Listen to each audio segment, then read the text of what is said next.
সম্মানিত ভাইরা বন্ধুরা, কুরবানি আপনি কেন করবেন? আল্লাহ তাআলা সূরা কাউসারের ২য় নাম্বার আল্লাহ নাজিল করলেন। আল্লাহ বললেন, নবীজি ফাসাল্লি লিরাব্বিকা ওয়ানহার। নবীজি আপনার দুইটা কাজ করা লাগবে।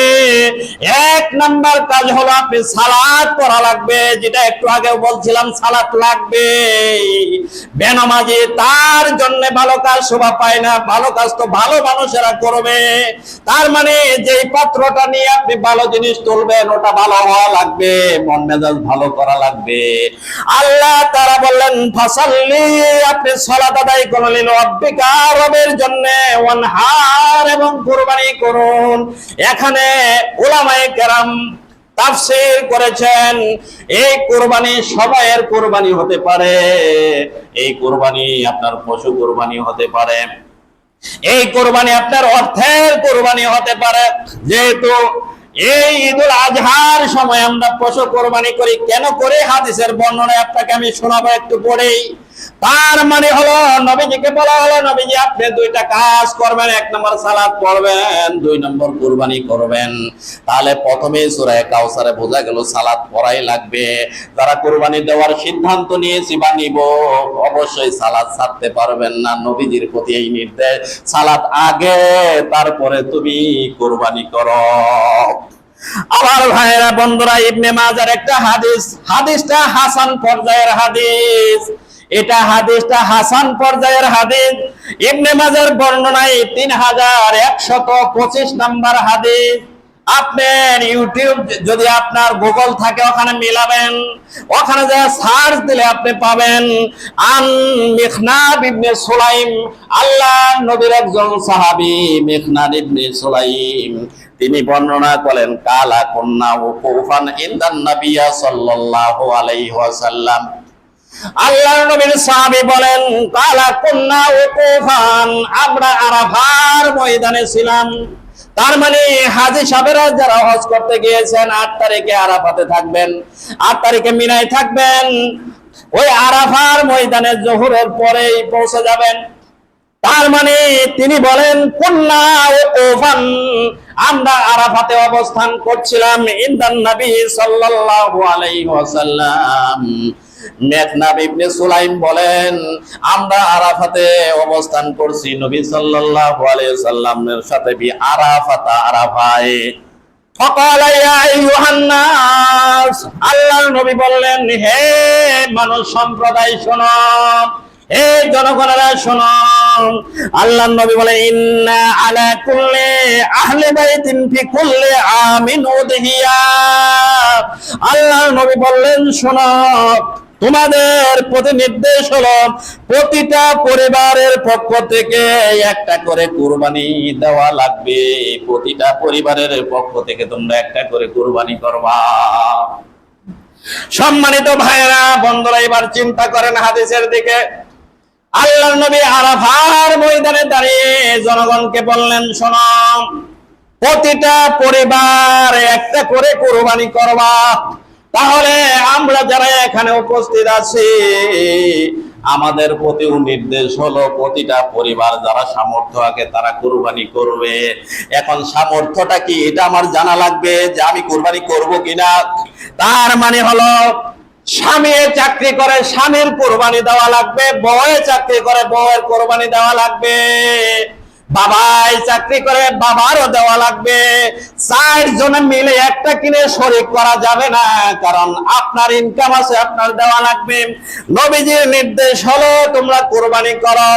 আবার ইবনে মাজার 3123 নম্বর হাদিসে নবী বলেন, আন আবি হুরায়রা রাদিয়াল্লাহু তাআলা আনহু আন্না রাসূলুল্লাহ সাল্লাল্লাহু আলাইহি ওয়াসাল্লাম, আল্লাহর নবীর সাহাবী আবু হুরায়রা বলেন, নিশ্চয় রাসূলুল্লাহ সাল্লাল্লাহু আলাইহি ওয়াসাল্লাম বলেছেন, ক্বালা মান কানা লাহু সাআতুন ওয়া লাম ইউদাহি ফালা ইয়াকরাবান্না মুসাল্লানা।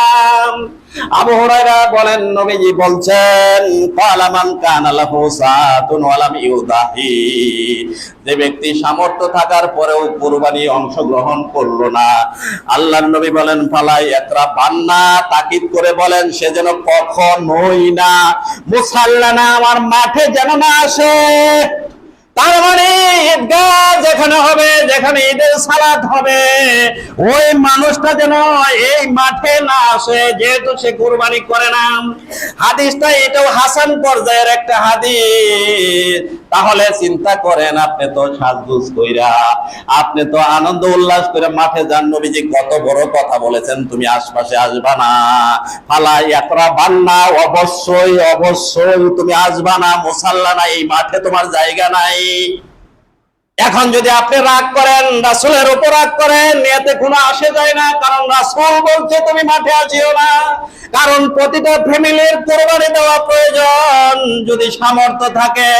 এখন শুনেন সামর্থ্যটা কি, আপনার সামর্থ্য আছে কিনা, আপনাকে আল্লাহ বলেছেন কিনা, নবীজি বলছেন কিনা। সামর্থ্য হলো 10 তারিখ জিলহজ মাসের ফজর নামাজের পর থেকে নিয়ে 12 তারিখ আসর মানে সন্ধ্যা পর্যন্ত যদি এই 6 প্রকার প্রাণী কিনার, 6 প্রকারের মধ্য থেকে একটা প্রাণী কিনার সামর্থ্য আপনার থাকে খাওন খরচের পরে, আপনার জন্য এই নির্দেশ। একটা বেড়া কিনতে কয় টাকা লাগবে? বড় জোর 10,000 টাকা লাগবে। একটা বকরি কিনতে বড় জোর 8 থেকে 10,000 টাকা লাগবে। একটা মানুষও সমাজে পাবেন না 8 থেকে 10,000 টাকা নাই, অবশ্যই আছে। তাহলে সামর্থ্য হতেই বলে ঈদের দিন ফজর নামাজ থেকে শুরু করে ঈদের পরে আরো 3 দিন সন্ধ্যা পর্যন্ত যদি একটা ভেড়া কেনার মতো টাকা কারো থাকে, আপনি যদি মালিক হয়ে যান, ছাগল কেনার মতো মালিক হয়ে যান, আপনার প্রতি হাদিস, আপনার প্রতি রাসূলের নির্দেশ, মাঠে আসিও না, কোরবানি না দিয়ে মাঠে আসিও না। কারণ তুমি তো আল্লাহর নির্দেশ মানো না। কারণ হলো তোমার প্রতি নির্দেশ হলো তোমার সামর্থ্য আছে।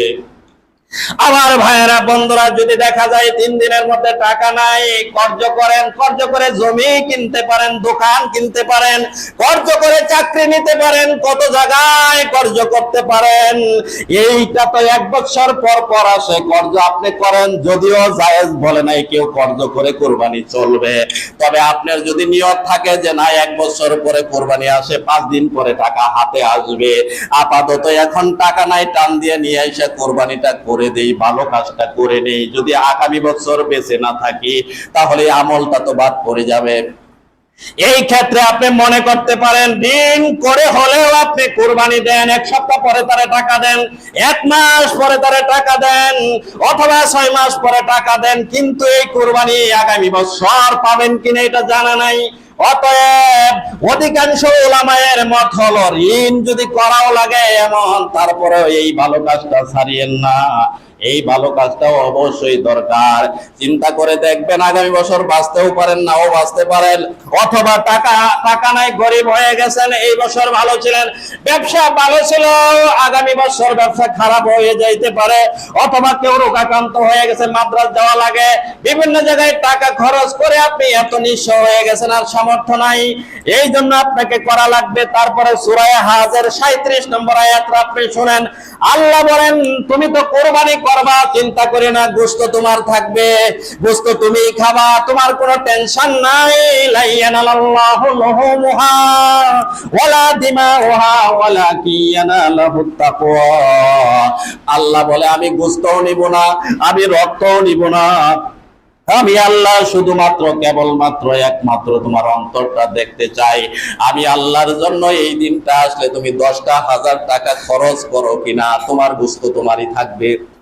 তাহলে আল্লাহর বর্ণনা হলো আল্লাহ মুত্তাকি হওয়ার পরিচয় দিয়েছে, যে তুমি মুত্তাকি কিনা এটা পরিচয় পাওয়া যাবে 10,000 টাকা খরচ করবা কিনা। এই যে আপনি সিদ্ধান্ত নিলেন আল্লাহ 10,000 কেন 20,000 পর্যন্ত খরচ করতে রাজি, এই সিদ্ধান্ত নেওয়ার পরে যদি হঠাৎ কোনো কারণবশত করতে নাও পারেন, নবীজি বলে ভালো কাজের নিয়ত করলে সঙ্গে সঙ্গে তার আমলনামায় সওয়াব আল্লাহ দিয়ে দেয়। আবার ভাইরা বন্ধুরা, আল্লাহ সূরা হাজের 28 নম্বর আয়াত নাযিল করলেন, শোনো, আল্লাহ বলেন ফাকুলু মিনহা, জবাই করার পরে রক্ত পড়ে থাকবে, গোশত পড়ে থাকবে, আমি আল্লাহ নিব না। তুমি কি করবা এই গোশতগুলা? আল্লাহ বলেন ফাকুলু মিনহা, তুমি নিজে খাবা, আল্লাহ নিজে বলে দিলেন সূরা হাজর 28 নম্বর আয়াতে, বান্দা তুমি টাকার চিন্তা করিও না, 10,000 টাকায় তোমার 2 মাস চলবে। তুমি গোশতগুলা ফ্রিজার করে রেখে দাও, 2 মাস তুমি খাবা, কোনো সমস্যা নাই। ফাকুলু মিনহা, ওহা থেকে তুমি খাবা, গোশত খাবা, কোনো সমস্যা নাই। নিয়ত পাকা করো যে আমি আল্লাহর জন্য করলাম। আল্লাহ কয় আমার এতে দিলে আমি তো নিয়ে যাব না, তোমার আমি ফর্মুলা বাতলায়া দিয়েছি, তুমি খাবা। আর দুইটা কাজ করবা, ওয়া আতইমুল বাইসাল ফাকির, সমাজের মধ্যে যারা প্রতিবেশী থাকবে, যারা দরিদ্র থাকবে, যারা দুস্থ মানুষ থাকবে, অভাবী মানুষ থাকবে, একা একা ঘরে বসে থাকিও না, যারা অভাবী থাকবে তাদেরকেও দিও। তারা তোমার প্রতিবেশী, তারা তোমার ভাই বেরাদর, তারা তোমার আত্মীয় স্বজন। এইভাবে জবাই করো, তোমারও প্রয়োজন মিটে যাবে এবং প্রতিবেশীদেরও দিবা। তাহলে আমি আল্লাহ তাআলা কিয়ামতে তোমার এর পুরস্কার অবশ্যই দিব।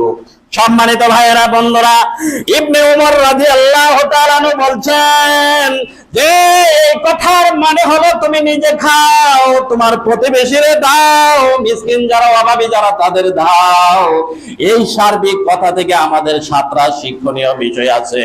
আমি এক এক করে 7টা বলি, আলোচনা শেষ করছি। 7টা শিক্ষণীয় বিষয় হলো, 1 নম্বরে এই কথার উপর যদি আপনি আমল করতে পারেন, 1 নম্বর তাওহীদ জিন্দা হবে, আল্লাহর তাওহীদ দুনিয়ায় প্রতিষ্ঠিত হবে। যে এই সমাজটা এমন সমাজ, একটা লোক কুরবানি বাদ দেয় নাই, তারা কোরআন হাদিস শোনার পরে সবাই উদ্বুদ্ধ হয়েছে। ওই সমাজটা ব্যতিক্রম একটা সমাজ, আল্লাহর কথা তারা মেনেছে, তাওহীদ সমাজে প্রতিষ্ঠিত হয়ে গেছে। 2 নম্বর হলো আপনি আত্মত্যাগ করেছেন, 10,000 টাকা এমনি খরচ করে দিলেন, মানুষকে দেওয়া লাগবে গোশত এমনি, অথচ 750 টাকায় বাজারে কিনা লাগে, এমনি আপনি আত্মত্যাগ করলেন। আল্লাহ বড় খুশি হয় বান্দা যখন মন থেকে কাউকে কিছু দেয়, বান্দা উদার মনে খরচ করে। 3 নম্বর আল্লাহর আদেশ পালন হলো, 4 নম্বর তাকওয়া অর্জন হলো, 5 নম্বর সহমর্মিতা হলো, প্রতিবেশীদের সাথে আন্ডারস্ট্যান্ডিং হলো। আল্লাহর জন্য সব দিতে পারেন আপনি, আল্লাহর কথাকে মানতে পারেন, জিহাদের ডাক এলেও আপনি বেরিয়ে পড়তে পারবেন, টাকা দিতে পারবেন, শ্রম দিতে পারবেন, জান দিতে পারবেন, কোরবানির মাধ্যমে প্রমাণ করে দিলেন। 7 নম্বর হলো ইহকাল, আপনার কল্যাণময় হবে, পরকালেও আল্লাহ নাজাত দিবে। অতএব আসুন আমরা এই মহৎ কাজটা সবাই সিদ্ধান্ত নেই, আল্লাহ যাতে আমাদেরকে তৌফিক দেয়। সকলে বলি আমিন। আখির দাওয়ানা আলহামদুলিল্লাহ।